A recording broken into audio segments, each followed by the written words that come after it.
Assalamu alaikum wa rahmatullah. My brothers and sisters, I wanted to share something that happened with me personally. Not too long ago, I went to visit a friend of mine whose mother was dying of cancer.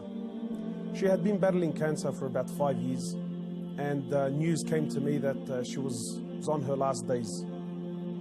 So I went to visit the brother, and as I sat down with him, he was explaining to me that his mother is going through that state of sakarat al-maut, conscious and unconscious, and that the cancer was really starting to spread all over. So as I sat with this friend of mine and we were talking, his eyes teared up.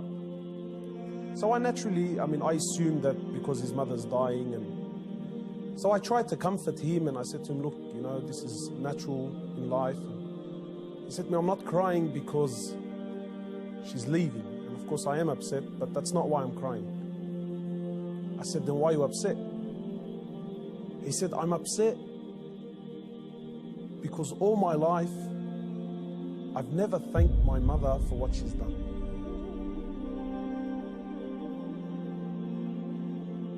And honestly, I can't explain what happened to me when he said these words. You know? He said, all my life, I've never once in my life said thank you to my mom. He said, and now that she's sitting in the next room and she's alive, but she's conscious and unconscious, and even if I spoke to her, she's not going to be able to understand or comprehend the words that I'm saying. And wallahi, my brothers and sisters, this really affected me. That all his life, you know, all of our lives, for those of us who are fortunate enough that their mothers are still around, you know. My mum has been there all my life, never failed me once, and never once have I ever come to her and just said thank you.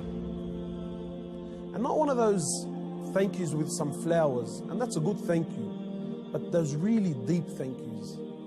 You know, that thank you that if she left me now, I've told her and I've thanked her from the depths of my heart.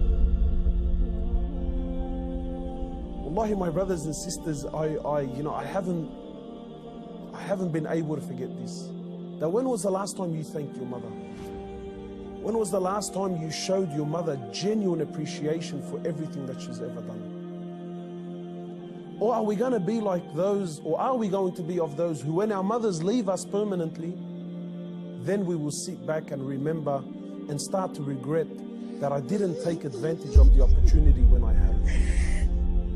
You know, my brothers, in many places around the world, they celebrate this thing called Mother's Day. And it breaks my heart because in Islam, in truth, Mother's Day is every day. We don't single out one day of the year to say, oh, Mum, look, I remembered you today.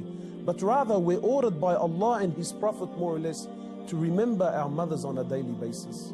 A man came to the Prophet of Allah and he says to him, O Prophet of Allah, and many of us get this hadith wrong. He says, O Prophet of Allah, who is most deserving of my kind treatment?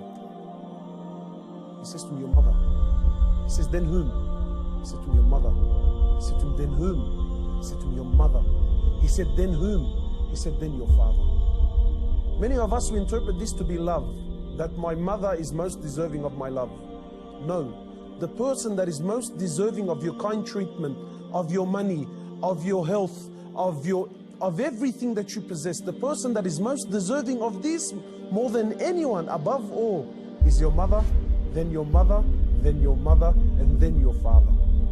My brothers and sisters, in short, many of us, we still have our mothers. Wallahi, do not be of the losers who wait until our mothers leave us permanently, only then to wish and to regret and say, you know, I wish I can go back and thank my mother. If your mother is still around, you know, run. By Allah, run to her and thank her for everything that she's done. We ask Allah subhanahu wa ta'ala to make us of those who have the best relationship with their mothers, and we ask Allah subhanahu wa ta'ala to give them Jannah.